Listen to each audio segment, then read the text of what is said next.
So I just figured we could start now. Yeah, Sounds good. There we go. Okay. Welcome everyone to this week's Mental Health Monday.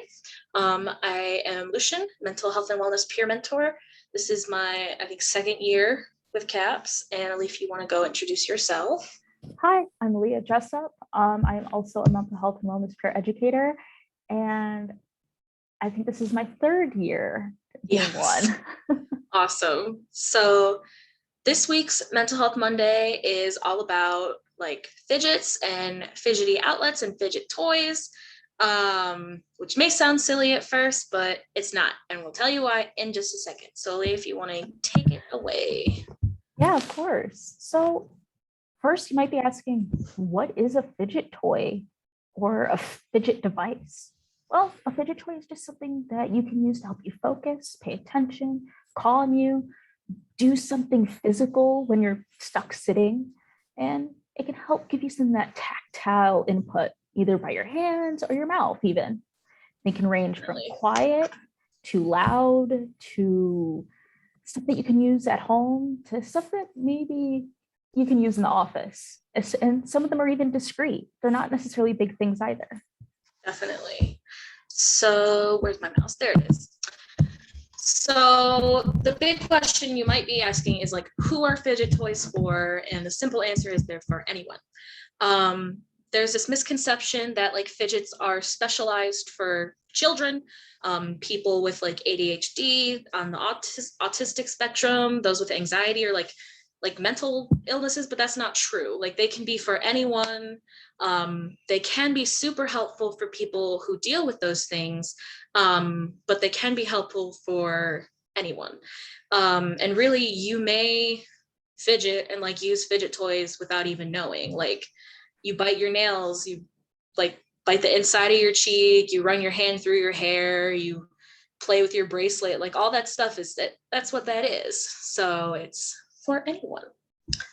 And so we will go into what kinds of fidgets there are.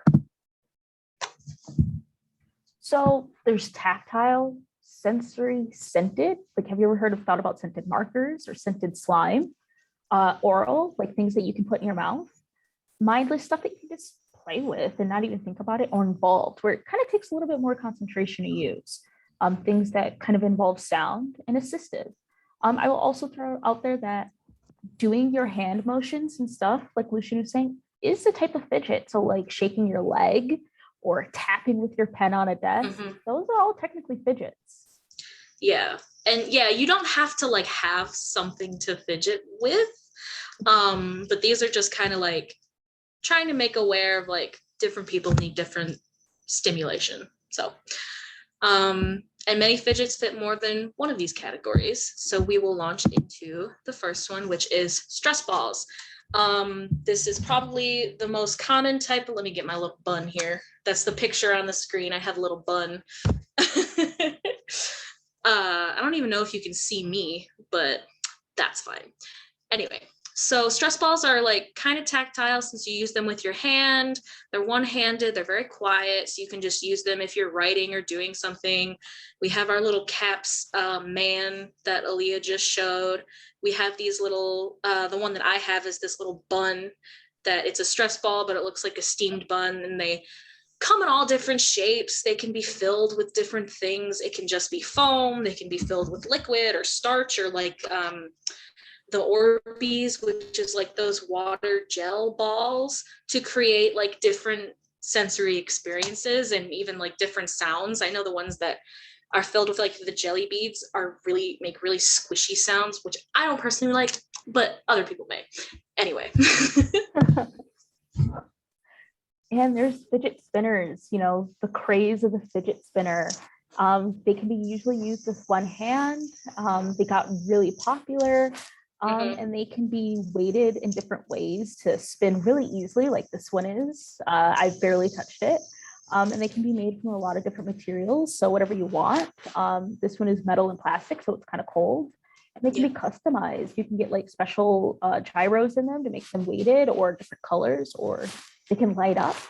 And they usually are small enough to fit in your pocket. This is the one that Caps has, and I love the one Caps has. It's really silent and it has a really good weight to it. So it will keep on Yeah, spinning. yeah, Yeah, the it's metal ones are really cool. And yeah. So if you ever want to get a Caps fidget spinner, come by some of our events that we have. We have a lot in uh, Wednesday in November. Well, all the Wednesdays in November, pretty much. We have an event. So stop on by and get some toys. definitely. And quick shout out, Five Below has like a wall of fidget spinners and they're all $1 a piece. And they're like really good weighted, colorful ones. So I'm just throwing that out there. Anyway. So the next one is kind of another common one. It's a fidget cube. Again, I don't know if you can see me, but hear me clicking. And Aaliyah also has a fidget cube there. And so this is another one that you can kind of use one-handed, kind of tactile, gives you the sensory experiences of clicking and pushing and smooth surfaces and things like that. And there's many different kinds of fidget cubes. You can have like a mini one that can just fit in your fingers, or you can, I've seen ones that are like gigantic that are like the size of a box. It's kind of crazy. But since that like original fidget cube came out in like 2016, I have we've one. had, yeah, there you go. OG. Oh gee. And so we've had different kinds come out with different like handles. You see this one here has like little balls on it. It's kind of like I think they called it a dodecahedron or something fancy like that. I don't even know. But yeah, you can get different kinds of experiences with that. And moving on to the Affinity Cube, which I often don't see as much out and about just to buy, but they are also very tactile based. And the way they kind of work is it's a cube that kind of can come apart and put back together and just kind of can keep moving, which sounds confusing. They're customizable and again, come in different shapes and colors and materials. Again, something that you can usually do with like little manipulation with your hands. Yeah, it's kind of like a kaleidoscope. Like the more you fold it, it just reveals more patterns. I personally really like the metal ones because it makes clacky sounds, and I like clacky sounds. But yeah, they're definitely customizable. They're pretty cheap. I think the cheapest one I saw is like $6 on Amazon. So yeah, they're pretty affordable too. And again, they can be used for like one-handed as well. Probably the biggest one that I think everyone has at least heard about is slime. And I don't know, again, if you can see me, but I have a gigantic Tupperware of slime sitting right next to me. That's my favorite thing in the world. Anyway, so slime is like kind of all encompassing, like it's tactile, like you're playing with it, you're stretching it, you're making bubble sounds.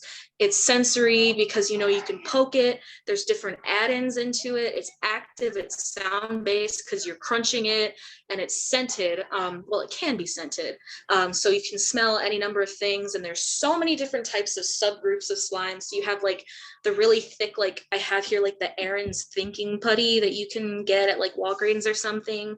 They have like different kinds of slime that provide different textures. Even kinetic sand is like a subtype of slime. And slime, again, is also customizable. You can literally do anything you want with it to create the type of experience that like you want to have. You can have gigantic slimes that take an entire tub. You can have a really tiny one that you can just kind of fold around in your hand as you're doing something with your other hand, or while you're trying to listen in class. It's very versatile. Sorry, I got so passionate. No, I understand. I have some slime that glows in the dark. They do also make like magnetic sand slime, so it like can react to magnets. So there's a lot of different types of slimes out there, especially after they got popularized as a kind of DIY at-home activity. Yeah, and it's gotten pretty affordable too. So you can find like store-bought slime basically anywhere, or you can like splurge on those really expensive homemade slimes depending on what your budget is. So it's something you can access from anywhere. Anyway. And there's chew toys. So these are usually more in the oral tactile category. They can be necklaces, rings, bracelets, charms, and most importantly, body safe materials. So they're usually made out of Yes. silicone, just to make sure that they're not porous, they're not harboring bacteria. And they tend to be, because of the material difference, a little bit more expensive than some other traditional fidget toys.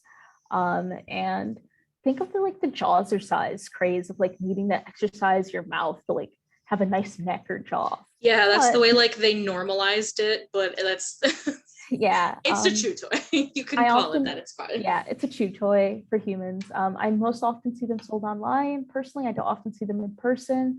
And again, if you are going to buy this, be careful what kind of materials it is made from to make sure that you're not putting harmful things in your mouth, like if it's using a bad type of metal or something that can be easily broken off into many different pieces. So if you've got something that's very brittle, not probably the best for oral stuff. Especially not ones that like, I didn't notice when I was making this, but this like leaf here kind of looks like it's been painted. So don't be chewing on anything that's been painted. Just throwing that out there.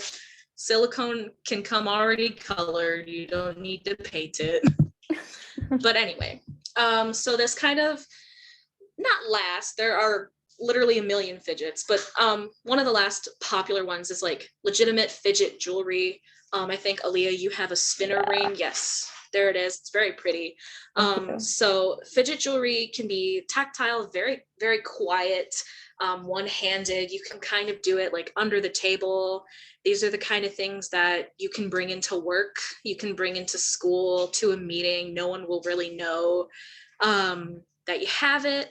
Usually they're made of metal, because it's like actual jewelry. So you have things like the spinner rings and spinner bracelets, and then you have this kind of ring here. I don't know if I've seen these ads on Facebook a million times where it's this clicky ring you can click in and out of place, just like one fingered.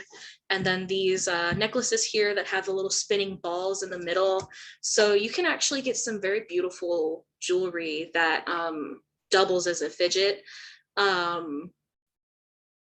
I personally really like this spinner ring. It looks like there's just like hieroglyphics on it, but I know that when you spin it, the letters kind of create where, I don't even know how to say it, but if you've seen the ads, you know what I'm talking about. Anyway.